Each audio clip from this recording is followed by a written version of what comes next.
When we heard Call of Duty Black Ops was preparing to unveil its multiplayer, we didn't waste any time. Our destination, Treyarch. Our mission, the most detailed hands-on coverage inside Xbox can provide. So sit back, relax, and keep a sharp lookout. Every feature you hear about in this preview has never before been done in a Call of Duty game.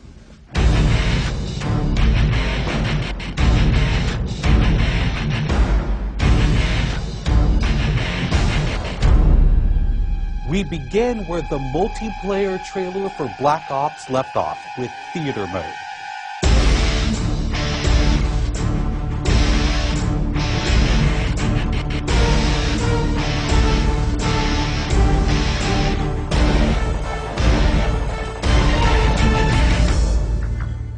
Dan Bunting explains. You can switch the camera from any player's perspective in both first person and third person. You can detach the camera and go into free cam mode, which allows you to fly anywhere on the map, basically. It's really interesting when you pause the game and go into free cam, you just see all the particle effects just in their full glory, just frozen in time, and it makes some really awesome footage. We really want to give players the tools to be creative, make their own machinima, make their own highlight reels. Maybe they're really competitive clans that want to just capture the films from their matches and then go back and analyze what the other team did or whatever. Also brand new to Call of Duty is Black Ops' new currency system. We put the currency system into Black Ops multiplayer principally because we felt like it'd be a very interesting way to engage with all the unlocks that you've been getting. So one of the things that's really fun about currency is instead of being specifically told at a specific level what you're going to get, we're unlocking features by level, but then once the feature is unlocked, you can purchase any component of that feature with the currency directly. Of course, when you got a little currency jingling in your virtual pockets, nothing feels better than putting it on the line against your fellow players. Say hello, everyone, to wager matches. When we were developing the wager match game modes, we went through a whole bunch of ideas to find the 4 that we were going to use to ship inside the game. And really, if it wasn't people screaming in joy and frustration when they were sitting around the office playing, it wasn't good enough to be a wager match. Wager matches are all free-for-all modes, and they exist separately from the standard playlist. They include game modes like Gun Game, where you're in a race to score a kill with 20 different weapons, beginning with pistols and advancing through ever more explosive weaponry.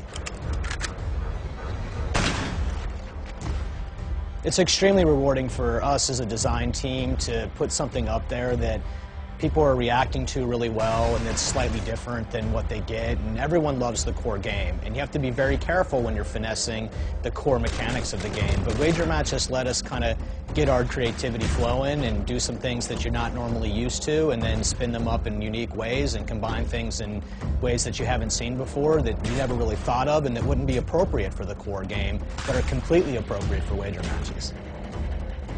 While the classic Call of Duty challenge system is still very much in place, Black Ops is also adding a new feature called contracts. Right, so if you're using the contract system, you actually have to put up a little of your own currency in order for a bigger payday. And depending on the contract, some contracts pay XP, some pay more currency, some pay both. But they're all time limited, and it's game time limited, so you have to go to work to accomplish that contract within the time period in order to get paid. It's different from the challenges, in so much that the challenges some players like to use very aggressively, and they map out their path through the challenge system in order to maximize their XP gains, in order to level faster. And then a whole nother set of players uses the challenges sort of passively. They're there, when you get them they feel good, but contracts gives you a way to directly engage with the content inside the game.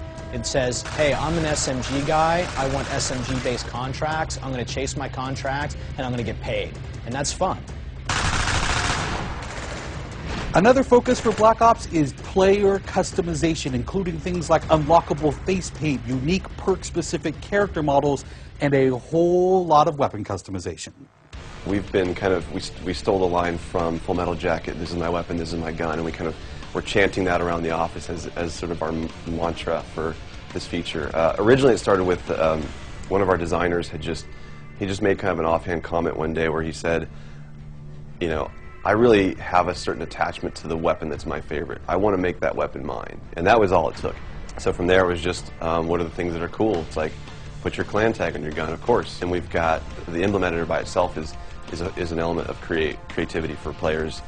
And then the reticles, of course, so why not give people the option to select what kind of red dot they have. Maybe they don't like a dot, maybe they like a circle, maybe they like a triangle, maybe they like a standard crosshair, maybe they just want a line.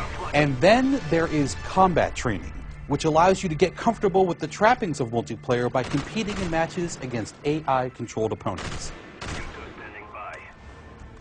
You know, it's our hope that combat training can convert people who are largely single-player gamers who might have, dabbled around in multiplayer but never made that leap to playing online, and give them kind of this experience where they can get familiar with the mechanics and features and systems that multiplayer has, but they can do so at their own pace, they can do so without someone screaming in their ear what a noob they are, and practice up and then join the competitive fold.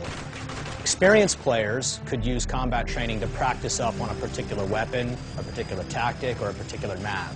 So we think it appeals to both audiences, but most directly, it was designed to help new players get into the mix.